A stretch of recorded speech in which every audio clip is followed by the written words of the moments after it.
Sir hi sir. Hi అండి. Sir Pawan Kalyan నిన్న ఒక ప్రెస్ మీట్ పెట్టడం జరిగింది. అందులోపల చాలా సార్లు వైసీపీ వాళ్ళు కులం కార్డ్ వాడుకున్నా, కులాన్ని వాడుకున్నా అని చెప్పి చాలా రకాలైతే మాట్లాడడం జరిగింది. సో దానివల్ల పవన్ కళ్యాణ్ దానికి రిప్లై కూడా ఇవ్వడం జరిగింది నిన్న ప్రెస్ మీట్ లోపల. నేను కులం కార్డ్ ఎక్కడ వాడలేదు, వాడను, కులాలని మధ్యన తీసుకురాను, మతాల మధ్యన తీసుకురాను అని చెప్పేసి చెప్పడం జరిగింది. సో దాని గురించి మీరు ఏం చెప్తారు? నిజమే కదా! నాయకుడికి కులాలతో పనే ఉంటది.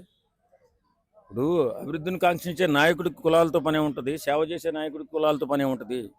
దోచుకునే నాయకుడికి, దుర్మార్గుడికి కులాలతో పని ఉంటది. కాబట్టి పవన్ కళ్యాణ్ లాంటి మహానుభావులకి కులాలతో పని ఉండదు. ఎందుకంటే వారు రాష్ట్ర శ్రేయస్సు, దేశ శ్రేయస్సు కోరేటటువంటి ఒక గొప్ప వ్యక్తిత్వం ఉన్న వ్యక్తులు పవన్ కళ్యాణ్ గారు.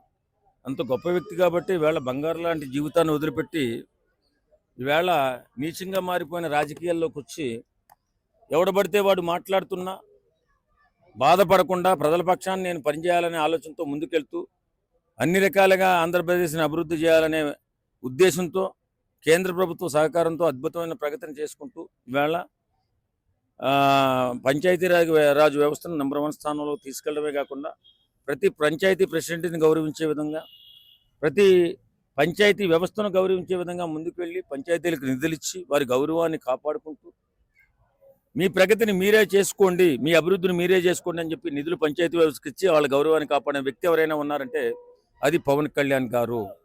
కాబట్టి కులాల గురించి, మతాల గురించి మాట్లాడుకోవాలంటే, వేళ కాపు కులం గురించి మాట్లాడుకోవాలంటే కాపు కులానికి అన్యాయం చేసిన వాళ్ళు మాత్రం కొంతమంది ఉన్నారు. కాపులకి 5% రిజర్వేషన్ ఉంటే నీలం సంజీవ్ రెడ్డి అనే వ్యక్తి వచ్చి కాపు కులానికి ఉన్నటువంటి రిజర్వేషన్ తీసేశాడు. అలాగే తీసిన ఆ రిజర్వేషన్ ఇస్తారని చెప్పి మోసం చేసి గెలిచినోడు ఎవరు? వైఎస్ రాజశేఖర రెడ్డి. ఆ రాజశేఖర రెడ్డి కూడా కాపులకు మోసం చేసి ఇస్తానని చెప్పి గెలిచి ఆ తర్వాత మొండి చేయి చూపించినోడు వైఎస్ రాజశేఖర రెడ్డి. మూడోది వైఎస్ జగన్మోహన్ రెడ్డి వచ్చాడు. కాపులకి 5% ఉన్నటువంటి రిజర్వేషన్ని మళ్ళీ తీసేసి దుర్మార్గులుగా, దరిద్రుడిగా మిగిలిపోయాడు వైఎస్ జగన్మోహన్ రెడ్డి. కాబట్టి కాపులకి అన్యాయం చేసింది ఎవరైనా ఉందంటే అది రెడ్డి నాయకులే. రెడ్డిలని అనకూడదు, రెడ్డి నాయకులు దుర్మార్గంగా కాపులు ఎదగకుండా చేయాలనే విష పురుగుల్లా మారిపోయి విషాన్ని చిమ్మి కాపుల జీవితాలపై, కాపు యువత జీవితాలపై కరాళ నిత్యం చేస్తున్న వాళ్ళు ఎవరైనా ఉన్నారంటే వాళ్ళు రెడ్డి నాయకులే. ప్రతిసారి ఎప్పుడు చూసినా సరే పవన్ కళ్యాణ్ పైన మీరు కుల రాజకీయాలు చేస్తారు, మత రాజకీయాలు చేస్తారని చెప్పి వైసీపీ అంటారు. మన రీసెంట్ గా చనిపోయిన సాయికృష్ణ ఇష్యూలో కూడా ఒక డెడ్ బాడీ తీసుకొచ్చి శవ రాజకీయాలు చేశారు వీళ్ళు. సో దానికి ఏం చెప్తారు? ఇప్పుడు వీళ్ళకి ఏం పని లేదా? ఇప్పుడు రౌడీ షీటర్కి కులంతో ఏం సంబంధం ఉంటుంది? వాడు 23 కేసులు, 4 కేసులు ఉంటే రౌడీ షీట్ ఓపెన్ చేస్తారు పోలీసు వాళ్ళు.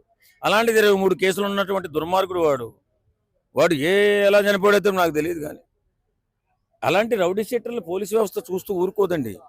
అంటే ఎలా దండిస్తుంది అనేది నేను క్లియర్గా చెప్పలేను. కానీ ఏదేమైనా సంఘంలో అరాచకం సృష్టించేటటువంటి విష పురుగుల్ని ఏరిబారేసే బాధ్యత పోలీసు వారు తీసుకుంటారు. అది ఏ రకంగా ఏరేస్తారనేది మనకు తెలియదు. కానీ ఆ ఒక్క